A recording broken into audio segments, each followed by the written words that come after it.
সকালে গরম ভাতে নারকোল ইলিশ পাতুরি কেমন লাগবে বন্ধুরা? নিশ্চয়ই জমে যাবে। দেখে নেবেন রেসিপিটা। এসে গেছে বাজারে, ইলিশ এসে গেছে। নমস্কার বন্ধুরা, বাজারে কিন্তু ইলিশ এসে গেছে, আর সেই জন্য ইলিশ নিয়ে চলে এসেছি আপনাদের সঙ্গে শেয়ার করব বলে। ইলিশটা কেটে এনেছি, দেখুন। এটা হচ্ছে 1 কেজি 250 ওজনের ইলিশ। ইলিশটা দেখছেন মানে কোলের দিকে যে ইলিশের একটু ডিম আছে। ইলিশটা হেভি টেস্ট হবে মনে হচ্ছে। কি বলছেন আপনারা, বলুন তো? হবে তো? যাই হোক, এখন বর্ষাকাল, ইলিশ অ্যাভেলেবেল আছে, তো আজকে সেই ইলিশের রেসিপি করব, আর সেটা আপনাদের সঙ্গে শেয়ার করব। তো সঙ্গে থাকুন বন্ধুরা। ইলিশটা আমি ধুয়ে নিয়েছি, বাজার থেকে আনা হয়েছে পরে। এখন নুন হলুদ মাখিয়ে কী রেসিপিটা করব সেটা সঙ্গে থাকুন, দেখাবো আপনাদের। ইলিশ মাছের মশলাটা করে নেব। নিয়েছি নারকেল, একটু নারকেল দেব।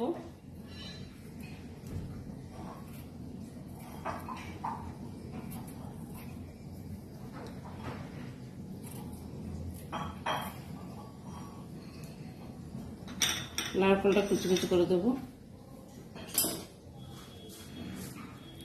আর বড় টেবিল স্পুনে 2 স্পুন সর্ষে,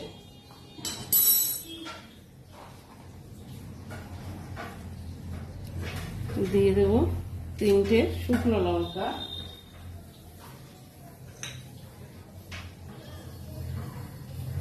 আর দিলাম 5টা কাঁচা লঙ্কা,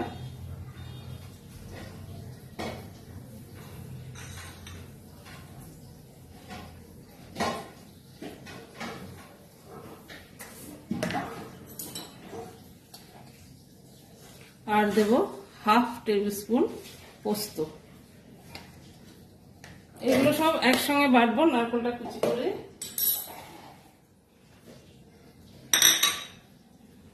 মশলাটা করে নিয়ে আগে নারকেলের কালো অংশটা দেবেন না, এইভাবে ছাড়িয়ে দেবেন।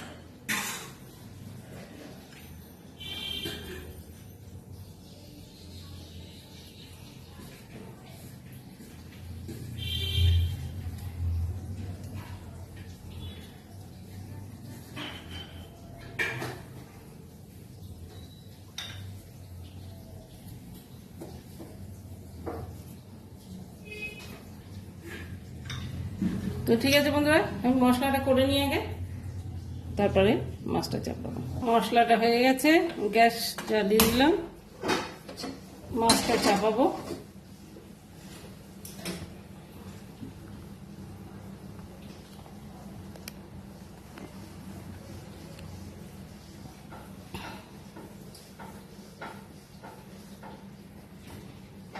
কড়াই তেল দিয়ে দিচ্ছি।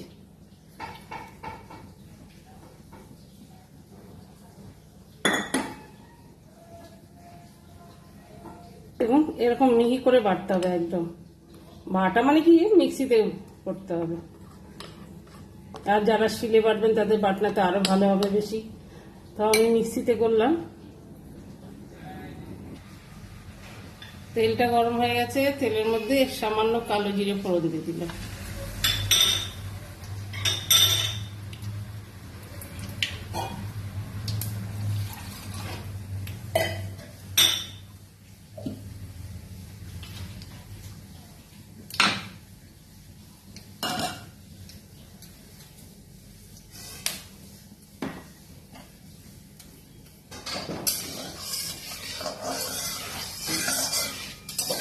এই মাছটা আমি একটু অন্যরকম রান্না করবো, মাছটা ভাজবো না। দেখুন কিভাবে রান্না করছি। এই তেলের মধ্যে দিয়ে দিলাম মশলাটা,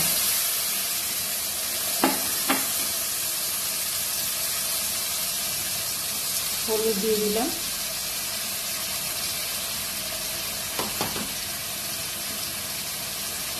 স্বাদ মতন দিয়ে দিলাম নুন।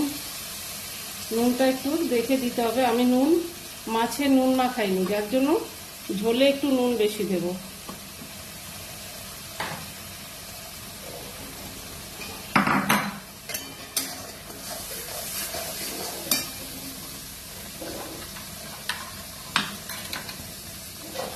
মশলার বাটিটা ধুয়ে জলটা দিয়ে দিচ্ছি।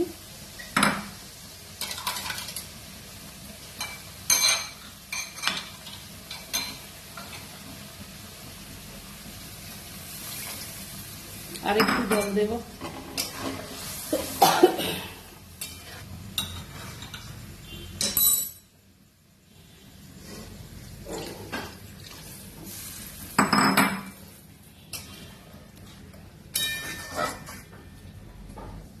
চারটে কাঁচা লঙ্কা ফেলে রেখেছি, দিয়ে দিলাম।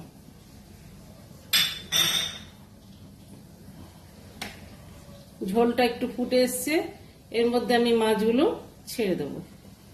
মাছে কিন্তু কোনো নুন হলুদ কিচ্ছু মাখাইনি।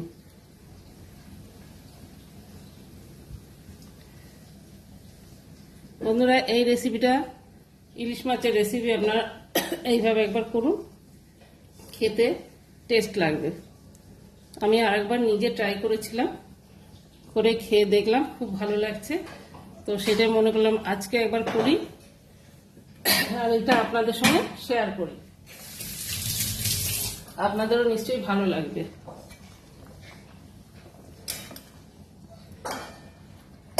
সরি,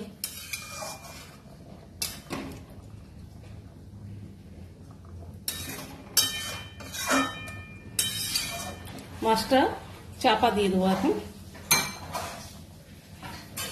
একটু বেশ ভালোভাবে ফুটে উঠবে, তারপরে আমি উল্টে দেবো। গ্যাসটা আস্তে করব না, গ্যাসটা জোরেই থাকবে, হাই ফ্লেমেই থাকবে। তবে যে নুনটা যে আমি দিলাম না, ওই মাছের নুনটা ঢুকবে, নুন মশলাটা।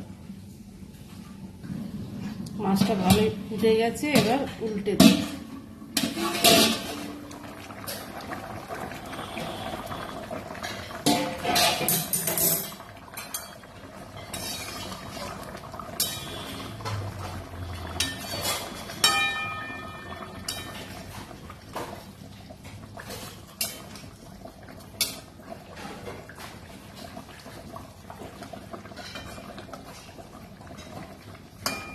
খুব সাবধানে উল্টাতে হবে যাতে ভেঙে না যায়। ইলিশ মাছ এমনি খুব নরম।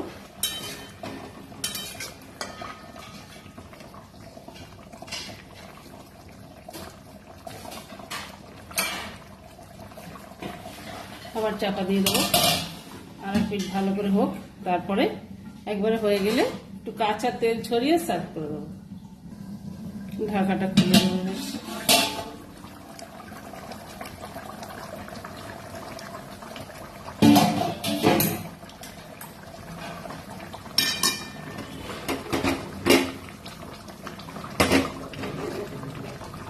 একটু শুকনো শুকনো হলে ভালো লাগবে।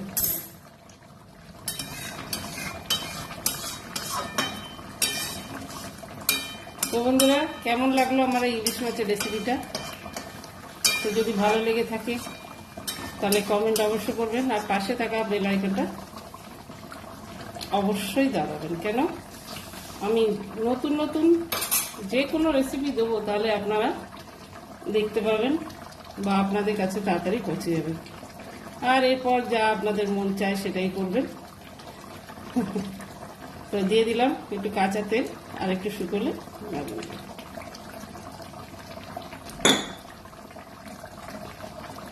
আগেকার দিনে শুনেছি ইলিশ মাছের তেলে ইলিশ মাছ রান্না হতো, বা ওই তেল আবার রেখে দিত, ভাত দিয়ে খেত, কত কি। আর এখন যতই দামি বা হোক আর যতই ভালো হোক, ইলিশ মাছের সর্ষের তেল, ফরচুন বলুন, যে কোনো সর্ষের তেল দিয়ে রান্না করতেই হবে।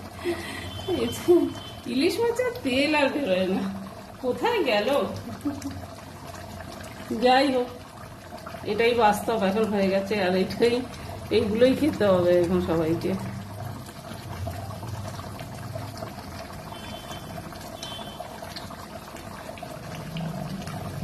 হয়ে গেছে, সার্ভ করে দেবো।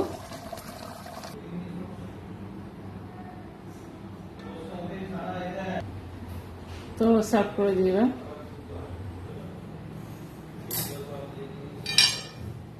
আমি একটু শুকনো করলাম, আপনারা চাইলে আর একটু ঝোলও করতে পারেন।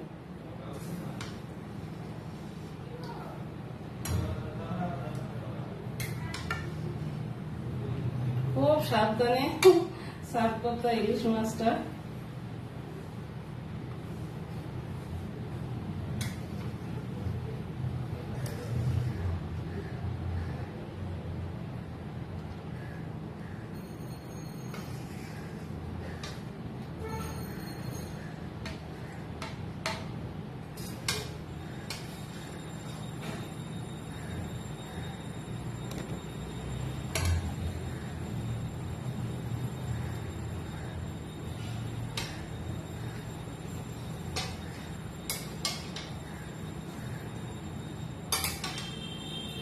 বন্ধুরা আমি একটু সার্ভ করে নিই।